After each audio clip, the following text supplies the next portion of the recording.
మంచిదండి. చూడండి, మనం ఇప్పటిదాకా చదువుకున్న వాక్యం ఒకసారి మరలా ధ్యానిద్దాము. జకర్యా గ్రంథము 9 వచనాలు. సియోను నివాసులారా బహుగా సంతోషించుడి, యెరూషలేము నివాసులారా ఉల్లాసముగా ఉండుడి. నీ రాజు నీతిపరుడును రక్షణ గలవాడును దీనుడై గాడిద పిల్లను ఎక్కి ఎదుగు వచ్చుచున్నాడు. చాలండి. నిజముగా ప్రియమైన బిడ్డలారా, యేసుక్రీస్తు ప్రభువారి గురించి ప్రవచనము తండ్రి ముందుగానే తెలియజేస్తూ ఉన్నాడు. ఆయన ఎలా వస్తున్నాడు మన యొద్దకు? సాత్వికముతో. ఎలా? యెరూషలేము నివాసులారా, సియోను నివాసులారా బహుగా సంతోషించుడి, యెరూషలేము నివాసులారా ఉల్లాసముగా ఉండుడి. నీ రాజు నీతిపరుడును రక్షణ గలవాడును దీనుడనై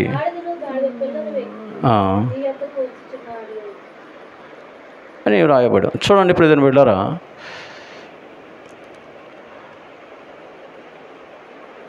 నీ రాజు నీతిపరుడు అని వాక్యం మనం చూస్తూ ఉన్నాం. నిండు సభలు యేసుక్రీస్తు ప్రభువారు నాలో పాపం ఉన్నదని మీలో ఎవడైనా రూపించగలడా అని అడిగినప్పుడు ఒక్కరు కూడా ఆయన మీద పాపాన్ని రుజువు చేయలేకపోయారు. తల్లి గర్భము నుండే ఆయన పరిశుద్ధముగా జన్మించాడు. ఆయన జీవన యాత్రలో పరిచర్య చేస్తూ పరిశుద్ధంగానే జీవించాడు. సిలువ యాత్రలో ప్రియమైన బిడ్డలారా, పరిశుద్ధమైన గొర్రెవలే, వధింపబడిన గొర్రెవలే ఆయన సిలువ యాగానికి సిద్ధమై తండ్రి చిత్తాన్ని సంపూర్తిగా నెరవేర్చిన వాడే ఉన్నాడు. కాబట్టి యేసుక్రీస్తు ప్రభువారిలో మనం ఎప్పుడు పాపమును చూడలేం. కాబట్టి ఆయన నీతిమంతుడు.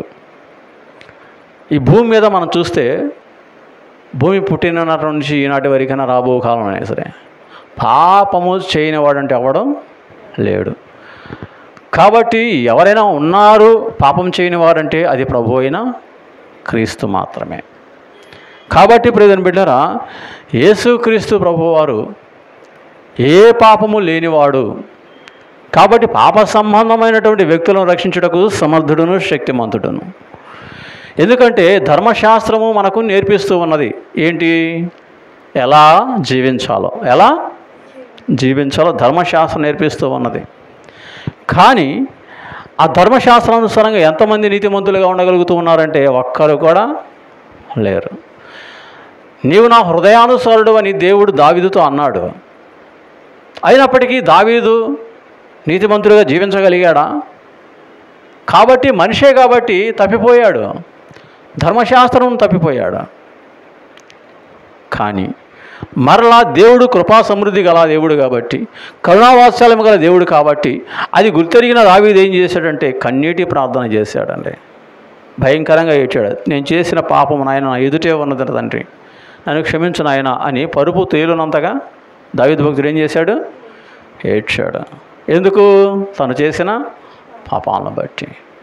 ఆయన బలిని కోరువాడు కాదు, కనికరమనే కోరువాడు. ఆయన బలుల కంటే విరిగి నలిగిన మనస్సే దేవునికి ఇష్టమైన బలి. కాబట్టి దావీదు యొక్క మనస్సు తన చేసిన పాపాన్ని బట్టి విరిగిపోయి దేవుని యొక్క సన్నిధిలో కన్నీటి ప్రార్థన చేశాడు, పశ్చాత్తాపడ్డాడు, ఏడ్చాడు. కాబట్టి దేవుడు అతన్ని కరుణించి చంపలేదు, కానీ శిక్ష మాత్రము ఉంది. అలాగనే ప్రియమైన బిడ్డలారా, ప్రతి ఒక్కరూ బైబిల్ గ్రంథంలో మనుషులుగా పుట్టిన ప్రతి ఒక్కరు ఏదో ఒక విషయంలో దేవుని దృష్టికి తప్పు చేసిన వారే, కానీ దేవుడు కరుణించిన వారే. ఇలాగున ధర్మశాస్త్రానుసారంగా ఆది కాలం నుండి ఇప్పటి వరకు ఏ ఒక్కరు నీతిమంతులుగా ఉండలేరు. కాబట్టి ఆలోచించండి ప్రియమైన బిడ్డలారా, ఎవరు నీతిమంతులు అంటే యేసుక్రీస్తునందు విశ్వాసం ఉంచిన వారే నీతిమంతులు. తండ్రి అధికారం ఇచ్చాడంతే. యోహాను సువార్తలో మనం చూస్తాం కదా, ఏమని? ఎందరైతే తను అంగీకరించారో వారందరికీ దేవుని పిల్లలు అగుటకు ఆయన అధికారమును అనుగ్రహించాడు. కాబట్టి నీవు ధర్మశాస్త్రాన్ని నెరవేర్చలేవు, ధర్మశాస్త్రానుసారంగా నువ్వు జీవించలేవు. కాబట్టి ప్రియమైన బిడ్డలారా, మనం పాపము చేసిన వారం కాబట్టి, పాపములు బంధింపబడిన వారము కాబట్టి, మన పాపములు తొలగించుటకు, మనల్ని పరిశుద్ధులుగా జీవింప చేయటానికి యేసుక్రీస్తు ప్రభువారు తానే తన జీవితమందు ధర్మశాస్త్రమైనట్టు ఉన్నాడు, జీవించాడు, ధర్మశాస్త్రాన్ని నెరవేర్చిన వాడిగా ఉన్నాడు. నెరవేర్చి ప్రియమైన బిడ్డలారా తన పరిశుద్ధ రక్తము ద్వారా శ్రేష్టమైన బలి ఇచ్చి ఆ బలి ద్వారా ఎంతమంది అయితే ఆయన విశ్వసిస్తారో వారందరి కొరకు ఆయన తన ప్రాణాన్ని ధారపోసిన వాడు గనక నమ్మిన ప్రతి ఒక్కరిని ఆయన ఏం చేస్తాడు? నీతిమంతులుగా చేయగలరు. ఎందుకంటే పాపము లేనివాడు గనక, పరిశుద్ధుడు గనక, నిందారహితుడు గనక, నిందలేనివాడు, మచ్చ అడాగు ఏమీ లేనివాడు కనుక యేసుక్రీస్తు ప్రభువు వారు సర్వలోక మానవాళి కొరకై ఆయన లోక పాపములను మోసుకొని పోవు దేవుని గొర్రెపిల్ల అయి ఎన్ని శ్రమలు, ఎన్ని నిందలు, ఎన్ని హింసలు వచ్చినా వధించబడిన గొర్రెపిల్లవలే మౌనంగా తండ్రి వేసిన శిక్షను భరించాడు. సర్వమానవాళి శిక్షను భరించి ఆయన ప్రియమైన బిడ్డలారా సిలువ యాగమైపోయాడు. ఎంతమంది అయితే ఆ సిలువ వైపు చూస్తారా? ఎంతమంది అయితే ఇదిగో ఈ రాజు నా కొరకే వచ్చాడు, ఈ రాజు నా పాపమును తీసివేసి నన్ను పరిశుద్ధంగా నీతిమంతులుగా తీర్చడానికే వచ్చినవాడు, కాబట్టి నేను నమ్ముతూ ఉన్నాను అని ఎంతమంది అయితే ఆ సిలువ వైపు చూసి యేసుక్రీస్తు ప్రభువుని విశ్వసిస్తారో వారందరూ దేవుని పిల్లలగుటకు దేవుడు ఏం చేశాడు? అధికారమును అనుగ్రహించాడు. నువ్వు నీతిమంతుడివే నమ్మితే ప్రభువారిని. అది దేవుని యొక్క చిత్తము, దేవుని ప్రణాళిక. రెండోది ఏం చెప్పుకున్నాం? రెండోది ఏంటి? ఆయన రక్షణ. చూడండి 9వ వచనం. రక్షణ గలవాడునంట. ఎవరు? రక్షణ గలవాడును. రెండవది చాలండి. ఆయన రక్షణ ఎవరిని రక్షించను? మనం చదువుకున్నాం కదా మత్తయి సువార్తలో, ఆయన తన ప్రజలను వారి పాపం నుండి ఆయన రక్షించను కదా, ఆయనకి యేసును తనను నమ్మిన వారిని ఆయన ఏం చేయగలడు? రక్షించగలడు. వారి పాపముల నుండి రక్షించగలడు, వారి శాపం నుండి రక్షించగలరు, వారికి ఉన్న ప్రతి రోగం నుండి రక్షించగలడు. కాబట్టి ఈయన రక్షకుడు అని పేరు. ఆనాడు పాపాతుడైన స్త్రీ ప్రియమైన బిడ్డలారా పాపము చేసి పట్టబడినప్పుడు, వ్యభిచారంతో పట్టబడినప్పుడు అక్కడ ఏమండి ఆ మత పెద్దలందరూ ఇంకా జనము రాళ్ళు తీసుకొని ఆమెను చంపడానికి వస్తున్నప్పుడు ఆమె పరుగున వచ్చి యేసయ్య చాటుకు వచ్చి దాక్కునేది. యేసుప్రభువు అడుగుతాడు, ఏం జరిగింది అంటే, బోధకుడా ఏమే వ్యభిచారం చేస్తూ పట్టబడింది, మోషే శాస్త్ర ప్రకారం ఆమె మరణించడానికి బద్దురాలే అని చెప్పినప్పుడు ప్రభువారు మీలో పాపం చేయని వాడు మొదట ఆమె మీద రాయి వేయవచ్చు అని చెప్పాడు. అని చెప్పి నేల మీద ఏదో రాస్తూ ఉన్నాడు. అది చూచిన వారందరూ, ఆ రాతను చూసిన వారందరూ రాళ్ళు అక్కడే పడేసి పరుగు వారిపోతారు అంతే. ఎందుకంటే పాపం లేనివాడు ఎవడున్నాడండి? అందరూ పాపం చేసిన వారు. ఈ రోజుల్లో ప్రియమైన బిడ్డలారా ఎవరికి వారు చూసుకోరండి. ఎదుటి వారి తప్పులు ఎత్తేస్తూ ఉంటారు, ఎత్తు పెడతామంటారు, బాధ పెడుతూ ఉంటారు. ఆడేలాంటాడు, ఏలాంటాడు, ఏం ఎలాంటిది, మరి నువ్వు ఆలోచించుకోరు, వాళ్ళ దాకా ఆలోచించేవాడు ఎవరైనా సరే ఎదుటివాని తప్పులను ఎత్తి పట్టరు. దేవుని బిడ్డలంగా మనం ప్రార్థన చేస్తాం. దేవుని బిడ్డ మనం ఏం చేస్తాం? ప్రార్థన చేస్తాం. ప్రభువా అతడు త్రాగుడని బంధకాల మధ్య చెక్కుబడి ఉన్నాడు, విడిపించయ్యా. ప్రభువా నేను చూడలేని కన్నులు కలిగి ఉన్నాడు అతనికి మనునేతలు తెరువునైనా నేను గుర్తెరువుని సహాయం దయచేనైనా. ప్రభువా అతను రక్షించయ్యా, అతని బలహీనతలు అతన్ని కాపాడు ప్రభువా అని మనమేం చేయాలి? ప్రార్థన చేయాలి. కానీ ఆవిడ అలా జీవించాడు కనుక ఆడికి తగిన ఫలం వచ్చింది అని మనం అనకూడదు, సంతోషించకూడదు. దేవుడు క్షమించడని అర్థం చేసుకోండి. కాబట్టి ప్రియమైన బిడ్డలారా పాపము చేసినవాడు పాపములో మరణిస్తే దేవునికి ఇష్టం ఉండదు. హెజ్కేలు భక్తుడు దేవుడు తెలియజేస్తూ ఉంటాడు. ఆ పాపి మారు మనసు పొందుటను బట్టి దేవుడు సంతోషించేవాడు అన్నాడు. కాబట్టి ప్రియమైన బిడ్డ ఆయన రక్షించడానికి వచ్చినవాడు. ఎప్పుడైతే ఆ యొక్క పాపాత్మైన స్త్రీ యేసు ప్రభువారి వద్దకు వచ్చి ఆయన చాటుకు వచ్చిందో అప్పుడు ఆమెను చంపాలనుకున్న ప్రతి ఒక్కడు వెనుదిరిగి పారిపోయాడంతే ఆమె రక్షించబడింది. అదేవిధంగా మనము రక్షించబడాలంటే మనకున్న ప్రతి ఇబ్బందులు, సమస్యలు, ఏమండి పాప సంబంధం ప్రతి కీడు, దారిద్ర్యం, రోగం తొలగిపోవాలంటే మనము ప్రభు చాటుకి రావాలి, ప్రభు సన్నిధికి రావాలి. తప్పనిసరిగా ఆయన నిన్ను రక్షించేవాడు, ఆయన మాత్రమే నిన్ను రక్షించేవాడు. ఎందుకంటే ఆయన ప్రజలం మనం, ఆయన బిడలం మనం. కాబట్టి దేవుని యొక్క వాక్యం ద్వారా మనం చూస్తే ఇదిగో నీ రాజు అని దేవుడు తెలియజేస్తూ ఉన్నాడు. ఎవరు రాజు? నమ్మిన ప్రతి ఒక్కరి రాజు ఆయన. యేసుక్రీస్తు అందరికీ ప్రభువు. కాబట్టి సంతోషించు, ఉల్లసించు. ఎందుకు ఉల్లసించాలంటే నీవు దేవుని కుమారుడు కుమార్తె అగునట్లుగా ఈయన ద్వారానే దేవుడు నీకు అధికారము అనుగ్రహించి ఉన్నాడు. ఎందుకు సంతోషించాలంటే నువ్వు చేసిన ప్రతి పాపాల నుండి నిన్ను విడిపించువాడని నువ్వు సంతోషించు, నిన్ను బ్రతికించేవాడని నువ్వు సంతోషించు. అన్నిటికీ మించి ఆయన ఇమ్మానుయేలు ఏమై ఉన్నాడు? ఇమ్మానుయేలు, నీకు తోడే ఉన్న దేవుడు. నీ ప్రతి ఉపద్రవంలో నిన్ను రక్షించుటకు, నిన్ను తప్పించుటకు, నిన్ను బలపరచుటకు, నీకు సహాయం చేయుటకు ఆయన నీకు తోడై ఉన్నాడు. కాబట్టి ప్రియ దేవుని బిడ్డ, జాగ్రత్త. దేవునితో తండ్రితో సమాధానపరచడానికి, దేవుని కుమారులను కుమార్తెలుగా మనల్ని చేయడానికి వచ్చిన రాజు ఎవరయ్యా అంటే యేసుక్రీస్తు అందరికీ ప్రభువు, మన ప్రభువు. అదేవిధంగా మనం చేసిన పాపాల నుండి మనం నడిపించాలంటే ఎవడో తన నీతిని బట్టి నీతిమంతుడు కాలేడు. ఎవడో మంచి పనులు చేయడం వల్ల నీతిమంతుడు అవుతాడు, తప్పు. నువ్వు మంచి పనులు చేసావనుకోండి, దేవుడు దానికి తగ్గ ప్రతిఫలం దేవుని నీకు ఇస్తాడంతే. అంత మాత్రాన నువ్వు నీతిమంతుడు కాలేవు. అర్థం చేసుకోండి, నీతిమంతుడు కాలేవు. చిన్న ఉదాహరణ చెప్తాను వినండి. ఒక పొలంలో కుమారుడు పని చేస్తున్నాడు, పనుడు పని చేస్తున్నాడు, ఇద్దరు పని చేస్తున్నారు ఒక పొలంలో. కుమారుడికేమో తండ్రి ఏమీలా జీతం ఇవ్వాల. పనివాడికి ఏం చేశాడు దేవుడు? ఆ యజమాని ఏం చేశాడు? పనివాడికి జీతం ఇచ్చి పంపించాడు. అర్థమైందండి? తండ్రి కుమారుడికి ఏమీ లేదు, జీతం ఇలా. ఎందుకంటే తండ్రి ఆస్తి అంతా కుమారుడిదే. అదే పనివాడికి ఏమి ఇచ్చాడు? జీతం ఇచ్చాడు. కాబట్టి తండ్రికి కుమారుడిగా ఉండటం ఒక అంతస్తు, కానీ యజమాని పొలంలో పనిచేయడం అనేది ఒక అంతస్తు. అర్థం చేసుకోండి, యజమాని వేరు, తండ్రి వేరు.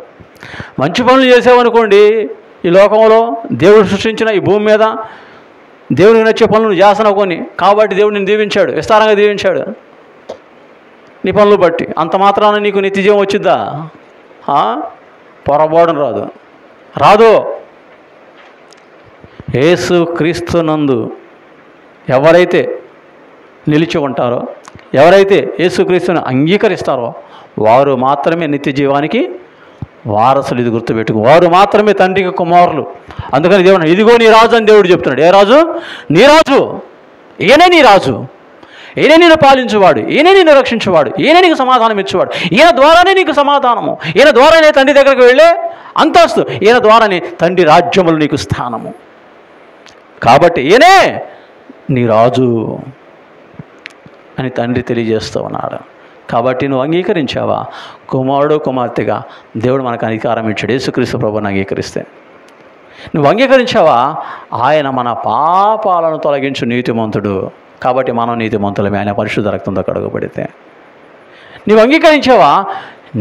నీ యొక్క పాపాలు శాపాలని కొట్టివేయబడి సమాధానకరమైన జీవితాన్ని దేవునికి ఇచ్చేవాడు. ఎస్, కాబట్టి ఆయన నీతిమంతుడు. రెండవది రక్షకుడు. మూడవది ఆయన ఏమై ఉన్నాడు? దీనుడై ఉన్నాడు. చూడండి, చదువుకుందాం. జకర్యా గ్రంథము 9:9. మళ్ళీ సియోను నివాసులారా బహుగా సంతోషించుడి, యెరూషలేము నివాసులారా ఉల్లాసముగా ఉండుడి. నీ రాజు నీతిమంతుడు, రక్షణ గలవాడు, దీనుడై గాడిద పిల్లని ఎక్కి నీ వద్దకు వచ్చు. దీనుడై ఎలా వస్తున్నాడమ్మా? నీ వద్దకు వచ్చి ఏం చేస్తున్నాడు ఆయన? మన వద్దకు వచ్చి ఏం చేస్తున్నాడు? పిలుస్తున్నాడు అందరిని. ఏం చేస్తున్నాడు? చూడండి, ఆ వాక్యం చదువుకుందాం. మత్తయి సువార్త. మన ఎదుకు వచ్చి ప్రియమైన బిడ్డలారా ప్రభువారు పిలుస్తూ ఉన్నాడు. ఏమని? 11వ అధ్యాయం 28వ వచనం. ప్రయాసపడి భారం మోసుకున్న సమస్త దీనులారా నా యొద్దకు రండి, నేను మీకు విశ్రాంతి కలుగజేతును. నేను సాత్వికుడను, దీన మనసు గలవాడను గనుక మీ మీద నా కాడి ఎత్తుకొని నా యొద్ద నేర్చుకొనుడి, అప్పుడు మీ ప్రాణములకు విశ్రాంతి దొరుకును. ఏలయలగా నా కాడి సులువుగాను నా భారము తేలికగాను ఉన్నవి. ఏం చేయాలంట మనము? ఆయన దగ్గర నేర్చుకోవాలి. ఏం చేయాలి? నేర్చుకోవాలి. మనం చేస్తుంది అదే. ఇప్పుడు మనం చేస్తుంది ఏంది? నేర్చుకుంటాం. ఏం నేర్చుకుంటున్నాం? ఆయన లక్షణాలను మనం నేర్చుకుంటున్నాం. ఆయన ఆలోచన మనం నేర్చుకుంటున్నాం.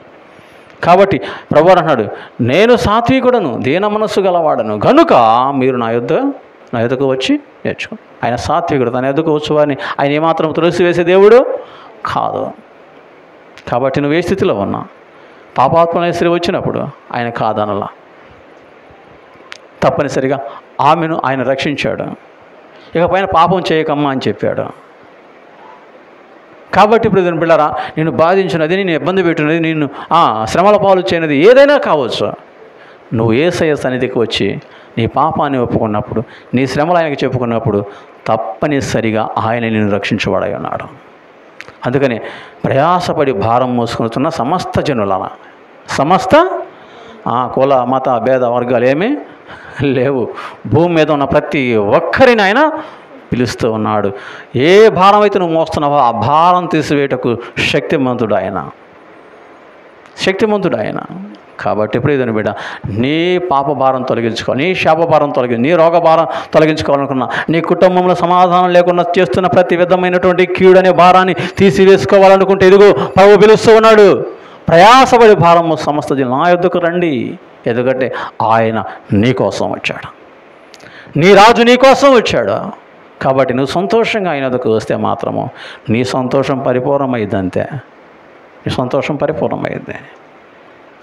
కాబట్టి ప్రియమైన బిడ్డరా, జాగ్రత్త. మనమందరము ఈ సమయమున మన రక్షకుడును ప్రభువును యేసుక్రీస్తు ప్రభువునందు విశ్వాసం ఉంచి, ఈ రాజు నా కోసం వచ్చినవాడని నువ్వు నమ్మినట్లయితే, నువ్వు విశ్వసించినట్లయితే తప్పనిసరిగా దేవుని బిడలగా అధికారం పొందుతావు, పాపముల నుంచి విడిపించబడతావు, అన్నిటికి మించి క్షేమ సమాధానం కలిగి నువ్వు నడుచుకుంటావు. ఎట్టి గొప్ప అంతస్తు ప్రభు మనకిచ్చేవారు ఉన్నారు. కాబట్టి ఈ రాజు మన ప్రభు అయిన క్రీస్తు. ఆమేన్. ప్రార్థన చేసుకుందాం. సర్వకృపానిధి సర్వోన్నతుడగు దేవుని పరిశుద్ధమైన నామమునకు స్తుతి స్తోత్రాలు చెల్లిస్తున్నాము తండ్రి. ఇంతవరకు నీ వాక్యము ద్వారా మీరు మాతో మాట్లాడిన వారై ఉన్నారు. ఎదుగునైనా నీ రాజు నీ ఎదుకు వస్తున్నాడు ప్రభువా, మీరు తెలియజేస్తున్నారా? సీయోను కుమారి సంతోషించు, ఉల్లసించని నాయన తెలియజేస్తాం. ప్రభువా నిజమేనాయన, మా రాజు, మా ప్రభు, మా రక్షకుడు, మాకు సమాధానము దయచేవాడు, తండ్రికి మమ్మలను ఒక రాజ్యముగాను చేయవాడు, ఒక జనముగా చేయవాడు, మా పాపముల నుండి మమ్మల్ని విడిపించేవాడు, మాకు సమాధానం ఇచ్చేవాడు, మా రాజు, మా ప్రభు అయిన క్రీస్తు అని మేము నమ్ముచున్నాము తండ్రి. నీకు స్తోత్రాలు. ఎంతమంది అయితే నాయన నమ్మి నీ వద్ద నేర్చుకుంటూ ఉన్నామో మా అందరినీ మీరు జ్ఞాపకం చేసుకోండి. కావలసిన దీవెన ఫలం దయచేయండి, కావలసిన ఆశీర్వాద ఫలం దయచేయండి. ప్రభువా, ప్రయాసపడి భారం మోసుకొని వచ్చిన సమస్త జనులారా, నా యొద్దకు రండి పిలిచిన మీరే నాయన. ఇదిగో నా తండ్రి, నీ సన్నిధికి వచ్చిన మా జీవితాల్లో కావలసిన దీవెన ఫలం మీరు మాకు దయచేసి నీ సాక్షులకు జీవించే భాగ్యము దయచేయండి. నిజమే నాయన, మీరు నీతిమంతుడై ఉన్నారు. నాలో పాపం ఉన్నదని మీరు ఎవరైనా చూపించగలరా అని నా తండ్రి. ఆనాడు నాయనా ప్రభువా, మీరు మాట్లాడగా ఒక్కరూ కూడా నోరెత్తలేదయ్యా. మీరు నీతిమంతుడై ఉన్నారు తండ్రి, నీకు స్తోత్రాలు. మీరు రక్షకుడై ఉన్నారు నాయన. తన ప్రజల వారి పాపం ఆయన రక్షించడం లేకుండా సెలవిస్తూ ఉండగా నా తండ్రి, మీరే మా రక్షకుడై ఉన్నారు. మా పాపముల నుండి మమ్మల్ని విడిపించేవాడు మీరే. నీ పరిశుద్ధ రక్తము ద్వారా నా తండ్రి మమ్మల్ని శుద్ధీకరించి నీతిమంతులుగా తెచ్చేవాడు మీరే తండ్రి, నీకు స్తోత్రాలు. ఇదిగో ప్రభు, మీరు దేన మనస్సు కలిగిన వారై ఉన్నారు. అవును ప్రభు, నీ యొద్దకు వచ్చేవారిని మీరు ఏమాత్రం త్రోసివేసే దేవుడు కాదు ప్రభు. ఎంత కఠినాత్మలైన ప్రభు, ఎంత ఘోర పాపులైన ప్రభు, నీ యొద్దకు వచ్చిన వారిని క్షమించేవారై ఉన్నారు తండ్రి. వారి పాపములను తొలగించేవారై ఉన్నారు. వారికి సమాధానము దయచేవారై ఉన్నారు నాయన, నీకు స్తోత్రాలు. ఘోరమైన పాపముతో నేను వ్యభిచారము చేయు స్త్రీ అయ్యా, నేను ఆశ్రయించగా ఆమెను చంపడానికి నా తండ్రి ఆ మత పెద్దలందరూ నా తండ్రి రాళ్ళు తీసుకొని వచ్చినప్పుడు మీరు ఏ విధంగా అయితే నా తండ్రి సమాధానం ఇచ్చేవారిని పంపివేసి ఆమెను రక్షించారో నాయన, ఆమెను కాపాడారో ప్రభువా, ఆమెను చూస్తూ ఉన్నాం. మీరు రక్షకుడయ్యా, మీరు దీనులను ఆదరించువారు, పాపులను రక్షించేవారై ఉన్నారు. తండ్రి కృప చూపండి అయ్యా. ఎంతమంది అయితే నా తండ్రి పాపముల చేత, పాప బంధకాల చేత బంధింపబడి ఉన్నారు, వాటి సంబంధమైన శాపముల చేత, రోగముల చేత బంధింపబడి బాధపడుతూ ఉన్నారు, వారందరికీ విడుదల దయచేయండి అయ్యా. ఇదిగో తండ్రి, నీ వద్దకు వచ్చిన మా అందరిని జ్ఞాపకం చేసుకొని ప్రభు మమ్మల్ని దీవించి ఆశీర్వదించి నీ ఆత్మతో నింపి నడిపించమని, అన్ని విషయాలు మీరు మాకు తోడుగా నడిపించమని మా రక్షకుడు ప్రభువును యేసుక్రీస్తు నామమున ప్రార్థించి అడిగి వేడుకుంటున్నాము తండ్రి. ఆమేన్. పరలోకమందున్న మా తండ్రి, నీ రాజ్యం వచ్చును గాక, నీ చిత్తం పరలోకమందు నెరవేర్చినట్లు భూమి మీద నెరవేరును గాక. మాకు కావలసిన అడిగిన ఆహారాన్ని మా దయచేయండి, మా రుణస్థలం మేము క్షమించండి, ఆరోగ్యం క్షమించండి, మా శోధనలోకి తేహాకీడని తప్పించండి. రాజ్యము శక్తి మహిమ నిరంతరం ఆ తండ్రి. ఆమేన్. అపవాదిగా ప్రవేశ రక్తం సంపూర్ణ విషయం అపవాదిగా అంతగా హల్లెలూయా హల్లెలూయా. స్తోత్రం స్తోత్రం. ఆమేన్ ఆమేన్. మన తండ్రి యొక్క ప్రేమ, మన రక్షకుడును ప్రభువు యేసుక్రీస్తు ప్రభువారి యొక్క కృప, పరిశుద్ధాత్మ దేవుని అన్యోన్య సహవాస ఆశీర్వాదం అభిషేకము ఆయన అక్కడ పర్యంతం సదాకాలంతో నడిపించును గాక. ఆమేన్. నీకును నీ సంఘమునకు నిత్యమును జయము జయము, నీకును నిత్యమును జయము జయము. రక్షకానా వందనాలు, శ్రీ రక్షకానా వందనాలు. అందరికీ మరణాత.